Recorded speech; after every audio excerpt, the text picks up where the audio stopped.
going on, you guys? Welcome back to another episode of the Fat Boy Show, and today we're coming out with a Messy Monday. Yes, I know, we're so excited for this Messy Monday. It has been a lot of tea going on. I have a lot of information to tell you guys about, so let's not behold the time and get right into the bit tea. Will you have some tea with me?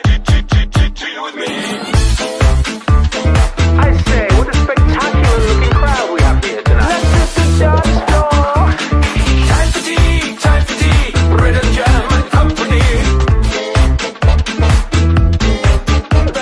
Alright, so first in the ticket, we got Remy Ma versus Brittney Taylor. So, you guys, first off, let's just state this, that they were never friends. They haven't been friends since Love and Hip Hop New York. They had that big dispute that they had. So, in Love and Hip Hop New York, Brittney Taylor, she would always, be the big boss dog, but in the end, she would always try to play the victim in each case, like we all know. So, Remy Ma clapped back at her and told her about her stuff. Here's a clip of it. Like, you can't say when I see you, I'm gonna drag you, because then I want to fight. I said when I see you, I'm a dragger. That's a guaranteed fact. You can't make threats to people. You can't say anything, and then when something happens to you, cry the victim.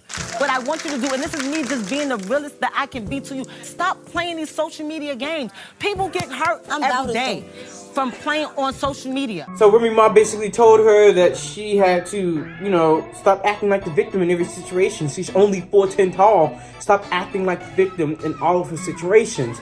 So, Brittney Taylor didn't like that. So they've had feuds since then. Brittney Taylor, she would always sing songs about Remy Ma shooting her friend and all this stuff, girls shooting and violence and all that stuff, because Remy Ma has a history back in 2006 where she shot her friend because apparently she stole $1,000, which I didn't know Remy Ma was like this. I didn't know Remy Ma was like that geeked up. Like, she a $1 million chick. But anyway, Remy Ma,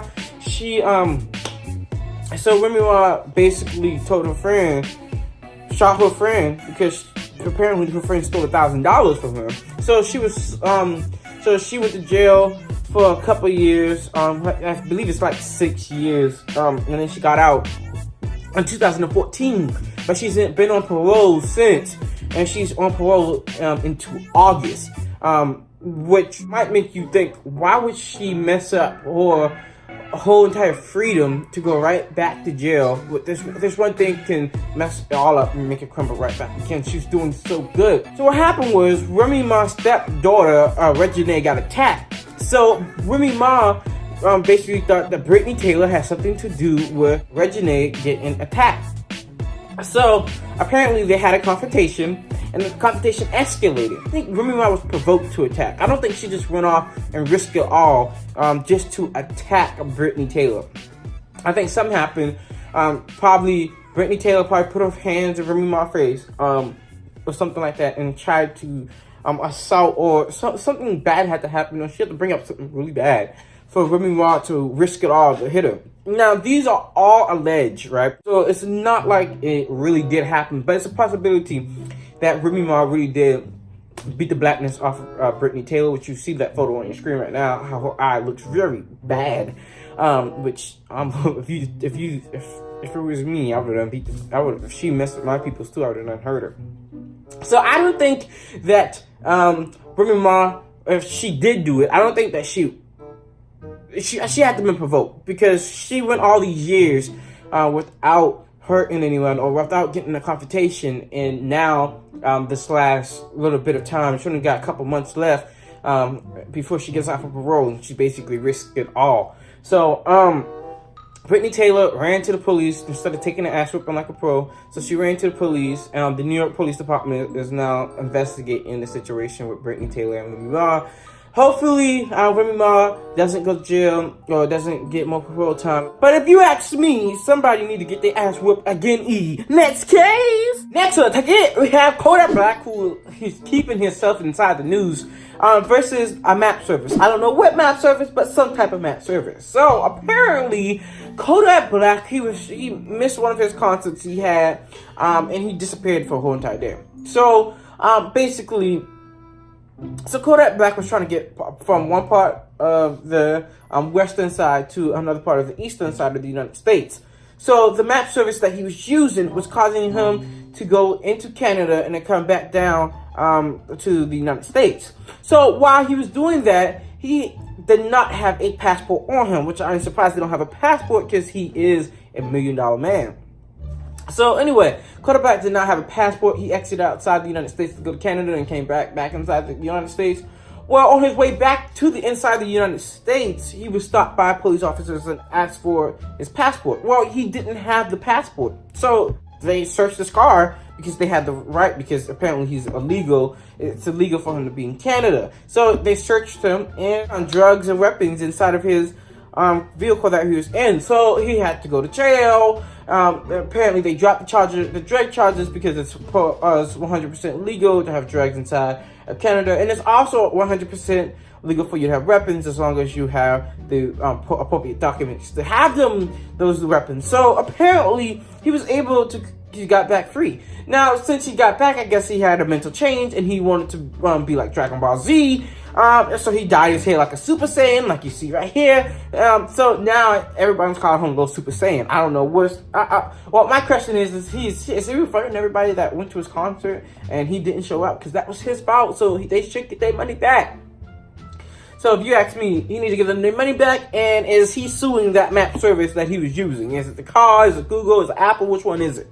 To the bucket, which is the story that I've been waiting to tell you guys because this thing is juicy and it caught me off guard. So we have Wendy Williams versus Avion Foster and Kelvin Hunter. As we know, Kelvin Hunter is her ex-husband that she's divorcing at this moment. Now, there's a twist and a plot to the story. You're probably wondering, who the hell is Avion Foster? Well, apparently, Avion Foster and Kelvin Hunter has something going together. Now, I know you guys heard me talk about the lady who Kelvin Hunter was with, and he cheated on Wendy Williams with his therapist that was pregnant, and now she had a baby like a month ago. Well, he was also cheating with this guy named Avion Foster. Now, apparently what happened, the Avion has a wife, which I am surprised. So they both have wives and what I'm trying to figure out is his wife knows about the story, knows about what's happening, which is surprising for me. So his wife knows what happened, and she's still on the radio show with the guy. Okay, that is surprising. That is something that I didn't know that was going to happen. He got drunk, super drunk one night, and him and the guy just, Name my friend, where you from? Avion Foster, Macon, Georgia. And from there, you actually signed a deal with Wendy Williams' husband, Kelvin Hunter. Well, it didn't quite go like that. I didn't sign a deal with him right away. Nikki had to persuade Kev to sign me. The mistress Yes. that just had a baby, I have to say alleged because I wasn't there, sexual relationship going on between you and Wendy Williams' husband, Kelvin Hunter. But you guys did have sex. We did. We did. Gave each other fellatio. He came over and practically raped me at 3:00 in the morning. I know he was high. Come over like, you can ask my wife. I always sleep naked. I walk around the house naked. I'm just free. Now, mind you, I just did the number 2. I just didn't, but he didn't care about that. He ate me. He spit in me and then put his dick in. Excuse me. And he came in less than 30 seconds. And while he was stroking, he was like, yeah, nigga, this is Brownville's dick, nigga. Yeah, nigga, yeah.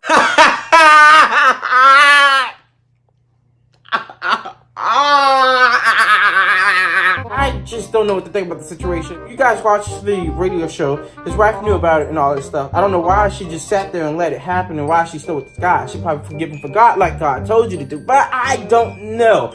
So, if you ask me, Calvin is by E. And that's K. Next on the tuck in, we have Natasha Rotwell versus Kanye West. So, you guys, we all know it is Easter Sunday, and Kanye West is having a nice little celebration with DMX and his nice little baby at a Sunday church. Doing a Sunday church performance, having the service, whatever. It's a good thing that he's doing something for the Lord, which we are proud and happy to see that something like that is happening. So apparently at Coachella, Kanye West has souvenir for sale, which is respectable because everybody else got it. Now the misunderstanding is, or the big question, or the thing that everybody is diving in right now is that Kanye West merchandise is on sale starting at $70, going all the way up, which most of them are ranging from around $200 to around like $300-$400 for a shirt or a hoodie, which is very expensive. I have never purchased material that expensive so far. I'm not even wearing Gucci. I've burned that in the trash can. So a lot of people are on Twitter talking about that is so expensive, that is ridiculous, that is crazy. It really is a crazy amount for someone to be spending on clothes and all that stuff. Now, if it was $30, something like that, that's normal wear. But he's charging $70 the cheapest for a t-shirt, then like $200+ for a sweater. Are you crazy, man? So anyway, Natasha Rotwell decided to give her opinion on Twitter, which rightfully so. Everyone has their opinion, and Twitter is one of the best ways that you can get out there and show your, give your own opinion. So what Natasha said, she says, I refuse to support a man who proudly supports a racist, homophobic, xenophobic, transphobic, Islamophobic, anti-Semitic president whose policies endanger the very people who subsidize his career just because he's selling redemption dressed up in church clothes. Get the fuck out of here. So what she basically is saying, just because he's doing a good deed, or he's dressed up in in church clothes and doing that act, doesn't mean she's going to support him and spend hundreds of dollars on clothes just because he's wearing church clothes. She feels that if he is supporting Donald Trump, she should support him because that means it gives him a higher way or a better way to support Donald Trump. Which I'm glad that he's doing something for God and doing something for church and all that good stuff. I love that. That's the type of stuff I want to see, because I love to see our communities come together and giving back to God and the churches and the community and all that stuff. But I kind of have to agree with her on the Donald Trump thing, because I refuse. I really don't like Kanye West anymore, because what he's doing by being such the way he's supporting Donald Trump. It's okay to support Donald Trump. I'm possibly okay and fine with that, but the way that he's taking on his career of supporting Donald Trump is a little crazy for me, and so most things I don't agree with in that type of situation. Natasha, she really doesn't like Donald Trump. Like the tweet before that recently, 2 hours before that, she says, "At real Donald Trump, even today you're trash." So she really doesn't support Donald Trump because of all the stuff that he does. But Kanye West is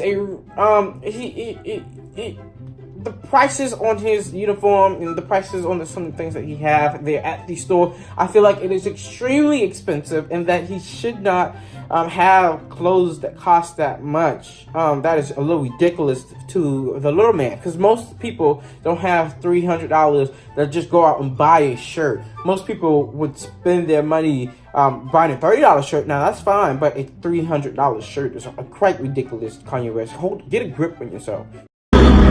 However long that it takes. May you feel that void in our souls. We will lay our fists to rest. But there's no way we can live for Jesus when we're living in the flesh. So I pray that you allow our spirits to keep on, grow strong, move on, no, wait for wrong. 1 John chapter 2, verse 15. Do not love the world or anything in the world. You know what that means.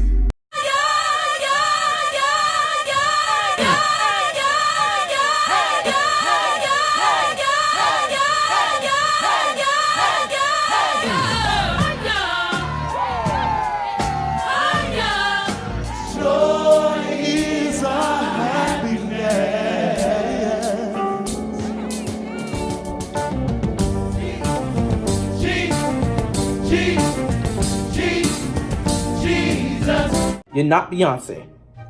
Next case. Alright, so you guys, that's the end of Messy Monday today. So I hope you guys like it. Give me a like, a comment, a share.